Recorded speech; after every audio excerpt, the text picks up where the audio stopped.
دونوں دیوبندی ہیں، دونوں امام ابو حنیفہ کی تقلید کرنے والے ہیں، دونوں کا تعلق دارالعلوم دیوبند سے ہے، تو پھر آخر ان کے درمیان اتنا بڑا فرق کیوں ہے؟ اصل میں فرق یہ ہے کہ جہاں تک میں نے دیکھا ہے کہ اشاعت التوحید و سنہ والے جو ہیں، انہوں نے جب عقائد میں مطالعہ کیا، عقائد میں انہوں نے راہبر مانا، جیسا کہ مسئلہ کہ حق اہل حدیث مانتا ہے قرآن و سنت کو ہی، صحیح ہے، لیکن چونکہ فروعات میں یہ بیچارے گھرے ہوئے تھے تقلید میں، تو عجمی تاثرات سے یہ بھی مجبور تھے، تو وہ تو نہ چھوڑ سکے، اگرچہ عقائد میں جو ہے یہ کافی سیکا ہے، اور وجہ بھی شاید یہی ہے ہماری، ہم اشاعت التوحید والوں کی کثرت سے، میں نے پہلے بھی سنا ہے اس اسٹوڈیو سے کہ مسئلہ کہ حق اہل حدیث کی طرف جو بھی آ رہے ہیں وہ اشاعت التوحید و سنت سے تعلق ہے ان کا، چونکہ عقائد جو ہیں ان کے وہ صحیح ہے، مثلا کتاب اللہ اور سنت رسول اللہ کی روشنی میں آپ کی بات ٹھیک ہے، جی، اور میں اس میں تھوڑا سا آپ کی بات کو آگے بڑھاتے ہوئے کہ ابھی پرسوں ہمارا پروگرام تھا 12 مئی 2011 کو، اس میں ہم نے مفتی محمد اشرف علی آف پشاور انہیں مدعو کیا ہوا تھا، ان کا تعلق مولانا حسن جان احناف کے بہت بڑے عالم وہاں پر پشاور کے، جو کہ ولی خان کے مقابلے پر بھی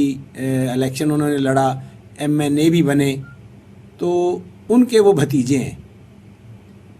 اچھا، ان کا تعلق حیاتی گروپ سے ہے، تبلیغیوں کے، اس سے منسلک وہ رہے، اور وہ حیاتی ہونے کے باوجود اب الحمدللہ انہوں نے مسلک اہل حدیث کو جو ہے وہ اختیار کر لیا۔ اس میں کوئی شک نہیں کہ مماتی علماء کافی آئے ہیں، لیکن حیاتی علماء بھی اللہ جس کو ہدایت عطا فرما دے تو وہ بھی الحمدللہ مسلک اہل حدیث کو قبول کر رہے ہیں۔ اچھا مولانا، میں آپ سے یہاں پر ایک سوال یہ بھی کرنا چاہوں گا کہ صرف جمعے کے مسئلے پر اختلاف ہونے کی وجہ سے تو یہ کوئی اتنا بڑا مسئلہ تو نہیں تھا کہ جس کی بنا پر مسلک اہل حدیث قبول کر لیا جائے، بس اور بھی وجوہات ہوں گی؟ جی، بات آپ کی ٹھیک ہے، لیکن یہ تھا نا کہ ہمیں جو مدارس میں پڑھایا جاتا ہے مقلدین کو کہ یہ ہے کہ اہل حدیث بہت بڑا فتنہ ہے، یہ انگریزی سازش ہے وغیرہ، تو ہمارے ذہنوں میں وہ جو غبار تھا، تو ٹھیک ہے، بات آپ کی ٹھیک ہے کہ مسئلہ اتنا اہم نہیں تھا، لیکن وہاں علماء دیوبند کی اور احناف کی شدید مخالفت، اور ادھر قرآن و سنت میں مسئلہ کے حق اہل حدیث کی جو تائید ساتھ ملی، تو اس لیے مسئلہ تو عام نہیں تھا، لیکن یہ دماغ میں معافی ضمیر کو جھنجھوڑنے کے لیے میرے لیے کافی ہو گیا۔ تو میں نے کہا کہ دیکھو ایک یہ مسئلہ ہے کہ عبادت کا مسئلہ ہے، تو اس میں مسئلہ کے حق میں دلائل ہیں، قرآن و سنت کی موجود ہیں، کسی کی تقلید نہیں ہے، کسی کی رائے نہیں ہے۔ اللہ کے رسول صلی اللہ تعالیٰ علیہ وسلم نے جنہیں مستثنیٰ کیا ہے وہ 4-5 ہیں، احادیث میں جیسے آتا ہے، تو دیہاتی کو تو مستثنیٰ نہیں کیا گیا۔ تو اس طرح جو ہے نا یہ یعنی ایک چھوٹی سی بات جو ہے وہ پورے ایک ذہنی انقلاب کی وجہ بن گئی، تو اللہ تعالیٰ نے توفیق عطا تو کر کیا اس جو چھوٹی سی بات تھی وہ اس کو آگے بڑھانے میں کچھ اور باتوں نے کردار ادا کیا؟ ہاں، اور بھی کیا ہے، تو مثلاً وہ ہمارے جو قائد تھے علامہ احمد سعید خان صاحب مرحوم، فوت ہو چکے ہیں، تو انہوں نے ایک کتاب لکھی تھی قرآن مقدس اور بخاری محدث، تو اس میں جو ہے نا بخاری صحیح بخاری کی جو احادیث تھیں ان پہ تنقید کی تھی، تو پھر جو ہے یہ مسئلہ کھڑا ہو گیا، ہم چونکہ اسی جماعت کے خطیب تھا میں بھی، تو ہم بھی زور و شور سے جو ہے بخاری کی مخالفت میں مثلاً کہتے رہے تقاریر میں، جمعے کے خطبات میں، تو لیکن ضمیر جو ہے جھنجھوڑتا رہا کہ جو ہے یہ کتاب اللہ اور سنت رسول آپس میں یہ دو متضاد چیزیں نہیں ہو سکتی، یہ صرف جو ہے عقل کا ٹکراؤ ہے، عقل جو چیز نہیں مانتی تو ہمارے علماء کہہ دیتے ہیں کہ بس یہ قرآن کے مخالف ہے حدیث، جو عقل مان گئی تو وہ کہتے ہیں مطابق ہی ہے۔ تو پھر جو ہے ایک اہل حدیث ساتھی ہے تو اس نے رہنمائی کی، عام سا ساتھی ہے حالانکہ غیر عالم ہے، تو اس نے جو ہے اہل حدیث مکتب فکر کے جو ہے عبدالسلام رستمی صاحب حافظہ اللہ، ان کی کتاب تھی انکار حدیث سے انکار قرآن تک، تو اس میں جو ہے انہوں نے۔ اچھا مولانا صاحب، آپ کی بات، آپ اپنی بات جاری رکھیے گا۔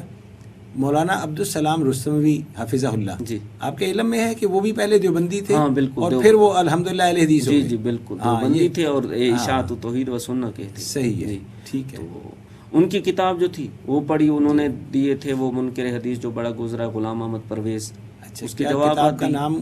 جی، ان کی جو مختلف کتابیں تھیں، طلوع اسلام رسائل وغیرہ چھپتے تھے، ان کا جواب دیا ہے یہ عبدالسلام رستمی صاحب حافظہ اللہ نے، انکار حدیث سے انکار قرآن تک۔ اچھا، تو وہ کتاب کا میں نے مطالعہ کیا، تو الحمدللہ ذہن میں جو تھا وہ جو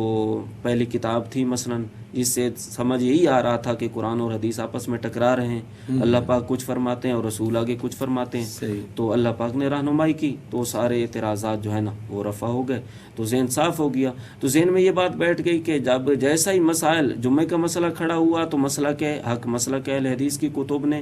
اور ان کے جو ہے علماء نے رہنمائی کی تو ہماری وہ عبادت جاتے جاتے بچ گئی.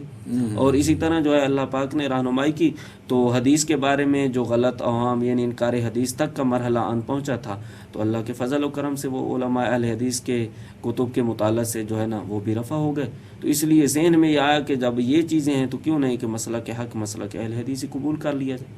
اچھا تو اللہ نے یہ توفیق دے دی. اچھا، تو آپ کو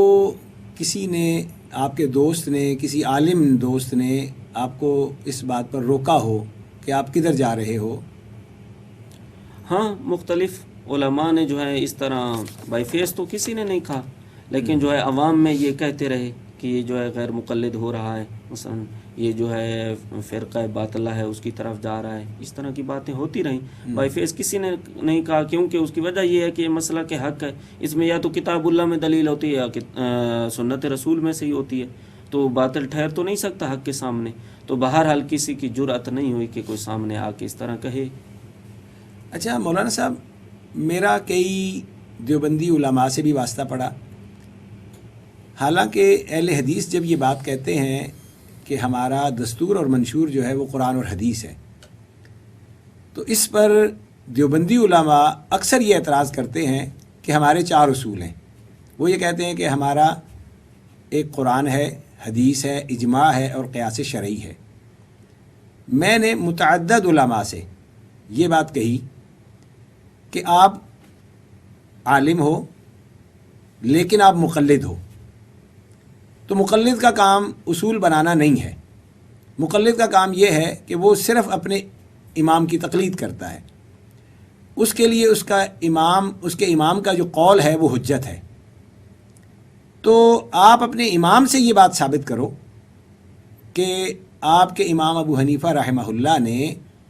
یہ فرمایا ہو کہ ہمارے 4 اصول ہیں، قرآن، حدیث، اجماع اور قیاس شرعی. صحیح سند سے ثابت کر دو، ہم آپ کی بات کو قبول کر لیں گے. مجھے آج تک کسی نے اس بات کا جواب نہیں دیا. تو اس بارے میں ذرا آپ بتائیں کہ اگر میں آپ سے یہ کوشچن کروں، اور آپ نے بھی یہ اکثر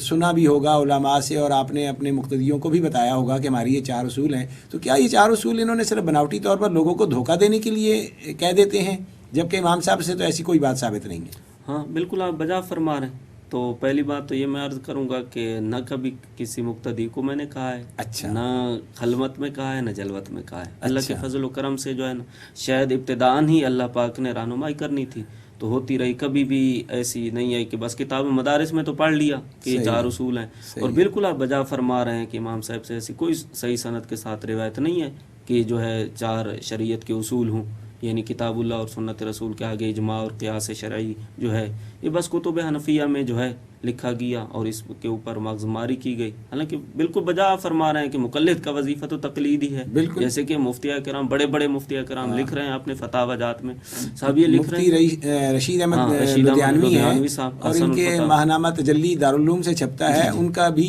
یہ مسئلہ موجود ہے کہ مقلد کے لیے قرآن اور حدیث نہیں ہوتا بلکہ اس کے لیے صرف امام کا قول ہوتا ہے. حالانکہ اگر مجھ سے پوچھیں تو جہاں تک میں نے مطالعہ کیا ہے تو امام صاحب امام ابو حنیفہ رحمہ اللہ نے انہوں نے تو یہ راہ دکھائی ہے،